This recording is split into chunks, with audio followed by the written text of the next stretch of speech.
Napatay diha dayon ang usa ka 23 anyos ka babae human kini gipusil sa ulo sa barangay Suba, Dakbayan sa Sugbo. Giingon nga padong na untang matug ang biktima dihang gipusil kini sa suspect. Nasairan nga nagtrabaho isip atenta sa usa ka bilyaran sa mga lugar ang mga biktima.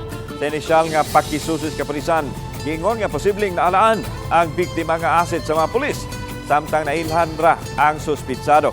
Human kini nakit sa mga saksi sa ilang giulagway nga 16 anyos nga lalaki kinsa aduna nay kasong frustrated murder. Padayang gipangita sa kapulisan ang suspitsado o gisubay kung aduna bay nagsugo o nag-hire niini. It's alarming no nga kining bata has been involved in several shooting incidents, but I would say na so far sa amo ang kuan karon sa ato ang mga shooting incident, siya pa man ang akong nabantayan nga minor de edad. So I cannot really say nga kining atong mga shooting was kining atong mga shooting incident or kining atong mga kuan nigamit na og mga minor de edad.